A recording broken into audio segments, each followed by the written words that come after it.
വലിയൊരു സംസാരം വേണ്ട എന്ന് നിങ്ങളുടെ മുഖം തന്നെ പറയുന്നുണ്ട്. അതുകൊണ്ട് വലിയ ഒരു സംസാരത്തിലേക്ക് ഞാൻ പോവില്ല. മാവൂര് ഇപ്പോഴൊരു ഡയമണ്ടായി. ഡയമണ്ട് എന്ന് പറഞ്ഞാൽ പക്ഷാനെ വജ്രമാണ്. അപ്പോൾ ഹമീദൊക്കെ പറയും ഗോൾഡ് നേരത്തെ ഉണ്ട്, ജവഹറിനെ ഉദ്ദേശിച്ചിട്ടാണ്. അപ്പോഴൊരു സ്വർണവും ഒരു വജ്രവുമാണ്. മാർക്കറ്റിൽ ഇപ്പോഴും സ്വർണത്തേക്കാൾ വില വജ്രത്തിനാണ്. അതുകൊണ്ട് വളരെ നല്ല മാവൂരെന്ന് പറഞ്ഞാൽ ദാ അഹമ്മദ് കുട്ടിക്ക് അവിടെ ഇരിക്കുന്നുണ്ട്, പങ്കജാശേട്ടനുണ്ട്, ധർമ്മചേട്ടനുണ്ട്, ഉണ്ണിയുണ്ട്, സുബൈറുണ്ട്, എല്ലാവരും പച്ചാനുണ്ട്, അഹമ്മദ് കുട്ടിക്ക്. അതായത് ഏകദേശം ഞാനിവരുടെയൊക്കെ പേര് പറയാനൊരു കാരണം ഇവരൊക്കെ എനിക്കറിയാം. ജബ്ബാറിന്റെ പേര് പറഞ്ഞിട്ടില്ലെങ്കിൽ ജബ്ബാർ പറയും നാളെ ചന്ദ്രികയിൽ വാർത്ത വരില്ല എന്ന് പറയാം. അതുകൊണ്ട് ജബ്ബാറിനെയും പറയാം. ജബ്ബാർ, ഹരിഹരനുണ്ട്, നമ്മുടെ ഗീതാമണി, ലത്തീഫ്, വിശ്വസിനെ പറയണ്ട. മാവൂരെന്ന് പറഞ്ഞാൽ ഫുട്ബോളിന്റെ ഒരു തട്ടകമാണ് ദീർഘകാലമായിട്ട്. ഇപ്പോഴും ഫുട്ബോള് നമുക്കറിയാം. നിലവിലുള്ള നമ്മുടെ അവസ്ഥ ഞാൻ പറയുന്നില്ല, കിഷോർ നോക്കി ചിരിക്കുന്നുണ്ട്. ഇന്ത്യ ഫിഫയുടെ റാങ്കിങ്ങിൽ ഇന്ത്യ എവിടെ കിടക്കുന്നു എന്നുള്ളത് വലിയൊരു ചോദ്യമാണ്. പങ്കജേഷേട്ട 129 നമ്മൾ. 129. 200-ൽ 129 നമ്മുടെ ഫുട്ബോൾ. വളരെ പുറകിലാണ്. ഇപ്പൊ എന്നെക്കുറിച്ച് വ്യാസ് പറഞ്ഞു 4 വേൾഡ് കപ്പ്. നമ്മൾ ഈ വേൾഡ് കപ്പൊക്കെ റിപ്പോർട്ട് ചെയ്യാൻ പോകുമ്പോൾ അർജന്റീനയുടെ ദേശീയ ഗാനത്തിനായിട്ട് എഴുന്നേറ്റ് നിൽക്കാറുണ്ട്, ബ്രസീലിന്റെ ദേശീയ ഗാനത്തിനായിട്ട് എഴുന്നേറ്റ് നിൽക്കാറുണ്ട്. അതായത് ആരൊക്കെയാണോ വേൾഡ് കപ്പ് കളിക്കുന്നത് ആ രാജ്യങ്ങളുടെ എല്ലാം ദേശീയ ഗാനത്തിനായിട്ട് നമ്മൾ എഴുന്നേറ്റ് നിൽക്കണം. ഇപ്പം നിങ്ങൾ ഏറ്റവും ഒടുവിൽ ഖത്തറിലെ വേൾഡ് കപ്പ് അർജന്റീനയും ഫ്രാൻസും തമ്മിലായിരുന്നു ഫൈനൽ. ആ ലുസൈൽ എന്ന് പറഞ്ഞ സ്റ്റേഡിയത്തിൽ 80,000 പേർക്കാണ് കപ്പാസിറ്റി. ആ 80,000-ൽ ഒരു പകുതിയോളം പേര് ഇന്ത്യക്കാരാണ്. നിങ്ങൾ ലൈവായിട്ട് കളി കണ്ടിട്ടുണ്ടാവും. മെസ്സിയും ടീമും ഗ്രൗണ്ടിലേക്ക് വരുന്നു, കിലിയൻ എംബാപ്പയും ടീമും ഗ്രൗണ്ടിലേക്ക് വരുന്നു. ആദ്യം പറയുന്നത് please stand for the national anthem of Argentina. അർജന്റീനയുടെ ദേശീയ ഗാനത്തിന് വേണ്ടി എല്ലാവരോടും എഴുന്നേറ്റ് നിൽക്കാൻ പറയുന്നു. അപ്പോൾ നമ്മളൊക്കെ എഴുന്നേറ്റ് നിൽക്കുന്നു. നമുക്കറിയില്ല അർജന്റീനയുടെ ദേശീയ ഗാനം എന്താണ്. അത് കഴിഞ്ഞ് ഫ്രാൻസിന്റെ ദേശീയ ഗാനത്തിന് വേണ്ടി എഴുന്നേറ്റ് നിൽക്കാൻ പറയുന്നു. നമ്മൾ എഴുന്നേറ്റ് നിൽക്കുന്നു, നമ്മൾ ആ ഗാനം കേൾക്കുന്നു. അപ്പം ഞാനൊക്കെ ഇങ്ങനെ ആലോചിക്കാറുണ്ട്, എന്നെങ്കിലും ഒരു ലോകകപ്പിൽ ഏതെങ്കിലും ഒരു കാലത്ത് please stand for the national anthem of India, ഇന്ത്യയുടെ ദേശീയ ഗാനത്തിന് വേണ്ടി എല്ലാവരും എഴുന്നേറ്റ് നിൽക്കാൻ പറയുമോ എന്ന വലിയ ചോദ്യമുണ്ട്. നമ്മളൊക്കെ എവിടെ പോയി കഴിഞ്ഞാലും ഏറ്റവും ഒടുവിൽ ഞാൻ പാരീസ് ഒളിമ്പിക്സ് കഴിഞ്ഞ വർഷം റിപ്പോർട്ട് ചെയ്യാൻ പോയി. ഇന്ത്യക്ക് ആകെ ഒരു സ്വർണ്ണ പ്രതീക്ഷ ഉണ്ടായിരുന്നുള്ളൂ. അത് നമ്മുടെ ജാവലിൻ ത്രോയിൽ നീരജ് ചോപ്രയാണ്. അപ്പം നീരജ് ചോപ്ര എന്തായാലും സ്വർണം അടിക്കുമെന്ന് എല്ലാവരും കാരണം ടോക്കിയോ ഒളിമ്പിക്സിൽ അദ്ദേഹത്തിനായിരുന്നു ഗോൾഡ്. അപ്പം നമ്മൾ ആകെ സ്വർണ്ണ പ്രതീക്ഷ പുലർത്തിയത് ഈ നീരജിലാണ്. അപ്പം ഞങ്ങളൊക്കെ ഞങ്ങളുടെ ബാഗിൽ ഒരു ദേശീയ പതാക, ഇന്ത്യയുടെ ദേശീയ പതാക മടക്കി വെച്ചിട്ടാണ് പോയത്. എന്തായാലും കാരണം ക്വാളിഫയിങ് റൗണ്ടിൽ ആദ്യം ഫൈനലിലേക്കുള്ള യോഗ്യത റൗണ്ടുണ്ട്. ആ യോഗ്യതാ റൗണ്ടിൽ ഫസ്റ്റ് വന്നത് നീരജാണ്. ഒറ്റ ത്രോയെ അദ്ദേഹം ചെയ്തിട്ടുള്ളൂ. ആ ത്രോ തന്നെ ക്വാളിഫിക്കേഷനാണ്. അപ്പോൾ ഫൈനൽ എന്തായാലും അദ്ദേഹം അടിക്കും എന്ന് കരുതി പോയതാണ്. നിങ്ങൾ കണ്ടോ എന്നറിയില്ല. ആദ്യം അദ്ദേഹം എറിയുന്നുണ്ട്. അദ്ദേഹം എറിഞ്ഞിട്ട് 8.79 80-ന് താഴെ വരുന്നു. അദ്ദേഹത്തിന് നല്ല ഓപ്പണൻസ് ഉണ്ടായിരുന്നു. അതിൽ പ്രധാനി എന്ന് പറയുന്ന ആളെ നദീം അർഷാദ് എന്ന് പറഞ്ഞൊരു പാകിസ്ഥാനിയാണ്. പക്ഷെ ഇവർ രണ്ടുപേരും 6 തവണ ഏറ്റുമുട്ടിയപ്പോൾ എപ്പോഴും ജയിച്ചത് നീരജാണ്. അതുകൊണ്ട് ഈ പാകിസ്ഥാന് വലിയൊരു പ്രശ്നമാവില്ല എന്നാണ് കരുതിയത്. ഫൈനലിൽ 6 ത്രോ ഉണ്ട്. 6 ത്രോ എല്ലാവർക്കും ഉണ്ട്. 12 പേരാണ്. ഈ 12 പേർക്കും 6 ത്രോ ഉണ്ട്.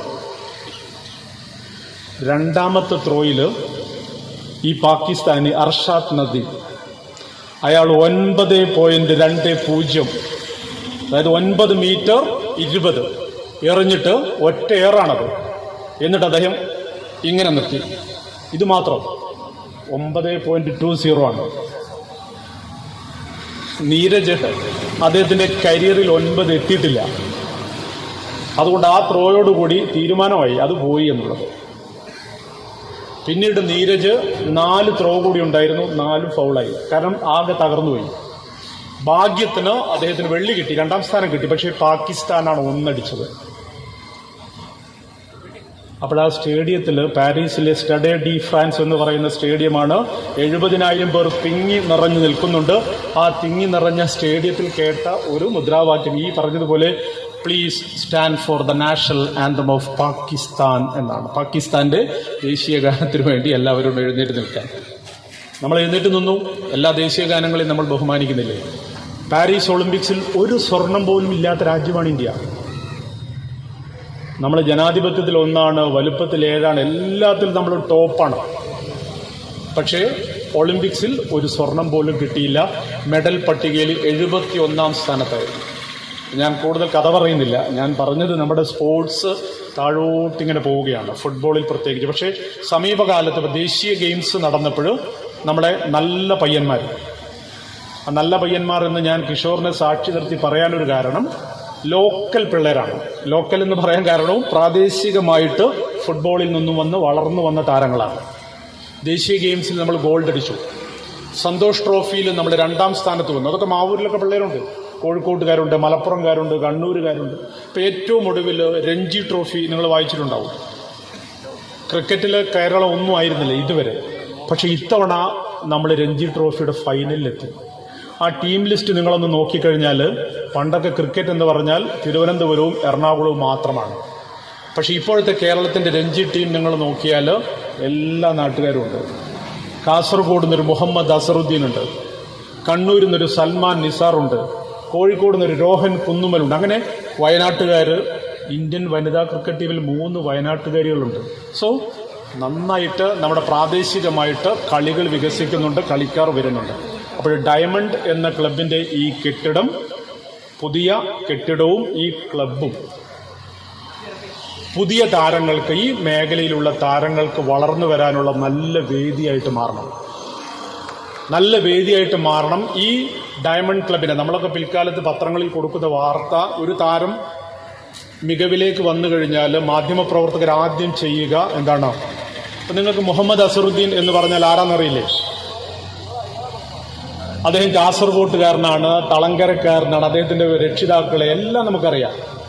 സൽമാൻ നിസാർ എന്ന് പറയുന്ന തലശ്ശേരിക്കാരൻ, അദ്ദേഹത്തിന്റെ ഹെൽമെറ്റിൽ കൊണ്ട് പന്ത് നമ്മുടെ ക്യാപ്റ്റൻ ക്യാച്ച് എടുത്തിട്ടാണ് നമ്മുടെ കേരള രഞ്ജി ടീം ഫൈനലിലേക്ക് പോയത്. അപ്പോൾ പ്രാദേശികമായിട്ട് ഈ താരങ്ങളെയൊക്കെ നമ്മൾ പരിചയപ്പെടുത്തുക ഇങ്ങനെ മികവ് പ്രകടിപ്പിക്കുമ്പോഴാണ്. അതുകൊണ്ട് മാവൂരിൽ നിന്നുള്ള കളിക്കാർക്ക് ഏറ്റവും നല്ല വേദിയായിട്ട് ഡയമണ്ട് മാറണം. വ്യാസേ, അങ്ങനെ ഡയമണ്ടിലൂടെ ആര് വരണം? നാളത്തെ കിഷോറുമാർ വരണം. കിഷോർ എന്ന് പറഞ്ഞാൽ നമ്മുടെ വോളി ഇപ്പോഴും വോളി എന്ന് നിങ്ങൾ വെറുതെ ഒന്ന് ഗൂഗിളിൽ ബ്രൗസ് ചെയ്താൽ കേരള വോളി എന്ന് പറഞ്ഞാൽ കിഷോറിന് വരില്ല, ജിമ്മി ജോർജ് എന്നാണ് ആദ്യം വരിക. അതായത് കേരള വോളിയുടെയും ഇന്ത്യൻ വോളിയുടെ ഒക്കെ വിലാസമായിട്ട് വരുന്ന ഒരാൾ ഇപ്പോഴും ജിമ്മിയാണ്. എന്തുകൊണ്ടാണ് കിഷോർ വരാത്തത്? കിഷോർ നല്ല പ്ലെയറാണ്. കേരളത്തിനായിട്ട് ഇപ്പം ഓൾറെഡി പറഞ്ഞില്ല, അദ്ദേഹം വിമൻസ് ടീമിൻ്റെ കോച്ചാണ്, നമ്മുടെ കാലിക്കറ്റ് ടീമിൻ്റെ കോച്ചാണ്. ധാരാളം തരത്തിൽ ഏറ്റവും നല്ല മോട്ടിവേറ്റിംഗ് സ്പീക്കറാണ്. വളരെ ഇങ്ങനെ ഇരിക്കുന്നത് നോക്കണ്ട, ആളൊരു പുലിയാണ്. പക്ഷെ നമ്മുടെ വോളി ഇപ്പോൾ എവിടെയാ? അവങ്ങനെയൊക്കെ കാണിക്കും, പ്രശ്നം കണ്ട. നമ്മുടെ വോളിയും എന്താണ്? താഴോട്ടാണ്. സോ വോളിക്കും ഫുട്ബോളിനും ക്രിക്കറ്റിനും ഒക്കെ വളക്കൂറുള്ള മാവൂരിൽ നിന്ന് ഡയമണ്ടിലൂടെ നല്ല കളിക്കാർ വരണം. ഇപ്പം ഞാനുണ്ടാവും, വ്യാസം ഉണ്ടാവും, കിഷോർ, ഞങ്ങളൊക്കെ സപ്പോർട്ട് ചെയ്യാനായിട്ടുണ്ടാവും.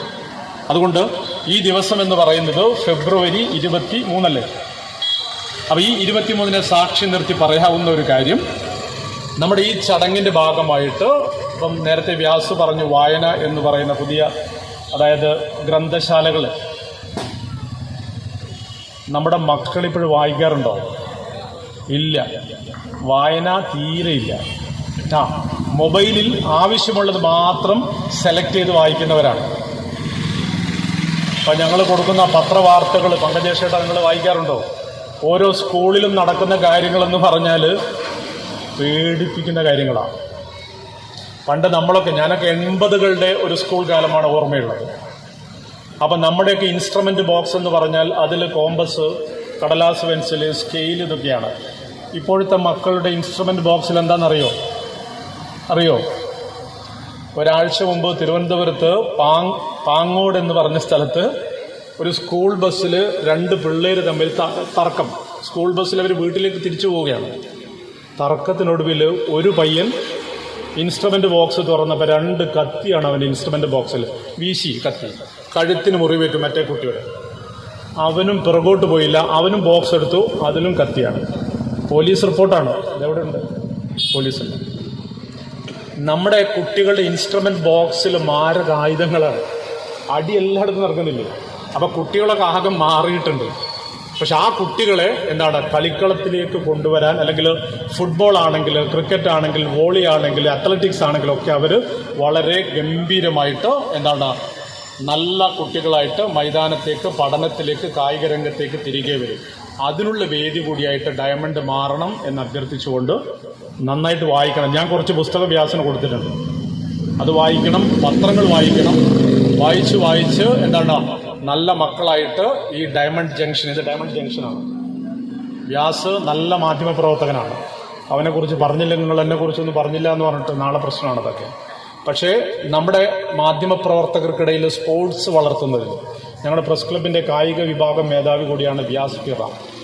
ഇപ്പോൾ കഴിഞ്ഞ തവണ നമ്മുടെ കുടുംബമേളയൊക്കെ നടന്നപ്പോൾ എല്ലാ ഇനങ്ങളിലും മത്സരങ്ങൾ, സ്വിമ്മിംഗ് ഉൾപ്പെടെ എല്ലാം വളരെ മനോഹരമായിട്ട് നടത്തിയ ഒരാളാണ്. 2 ദിവസം മുമ്പ് വളരെ കർക്കശമായി എന്നോട് പറഞ്ഞു, കമാൽ വരദൂർ ഡയമണ്ട് ജംഗ്ഷനിൽ എത്തിയിരിക്കണം. ഞാൻ പറഞ്ഞു എത്തിക്കോളാം എന്ന്. അത്രയും കർക്കശമായിട്ട് കാര്യങ്ങൾ പറയുന്നയാളാണ്. ഏറ്റവും നല്ല സുഹൃത്താണ് എൻ്റെ. എല്ലാവരും സുഹൃത്തുക്കളാണ്. പങ്കജാശേട്ടൻ എന്ന് പറഞ്ഞാൽ ഞങ്ങൾ എത്രയോ സമരവേദികളിലുണ്ടായിരുന്നു. ഞാൻ പ്രസ് ക്ലബിൻ്റെ പ്രസിഡന്റും സെക്രട്ടറിയും പിന്നീട് പത്രപ്രവർത്തക യൂണിയൻ്റെ സംസ്ഥാന പ്രസിഡന്റൊക്കെ ആയപ്പോൾ ഞങ്ങൾ ഏത് സമരവേദിയിലും ആദ്യം വിളിക്കുന്ന പേര് ഈ വെളുത്ത മുണ്ടും വെളുത്ത ഷർട്ടുമിട്ട് ഇവിടെ ഇരിക്കുന്ന AITUC-യുടെ പങ്കജാശേട്ടനാണ്. സോ അങ്ങനെ എല്ലാവരും ഉണ്ട്. എല്ലാവർക്കും സന്തോഷം, എല്ലാവരെയും കാണാൻ പറ്റിയതിൽ സന്തോഷം. ഡയമണ്ടായിട്ട് മാറട്ടെ, വജ്രമായിട്ട് മാറട്ടെ, നല്ല മക്കളുടെ തട്ടകമായിട്ട് മാറട്ടെ എന്നുകൂടി പ്രാർത്ഥിച്ചുകൊണ്ട് എല്ലാ നന്മകളും നേർന്നുകൊണ്ട് അവസാനിപ്പിക്കുന്നു. ശരി.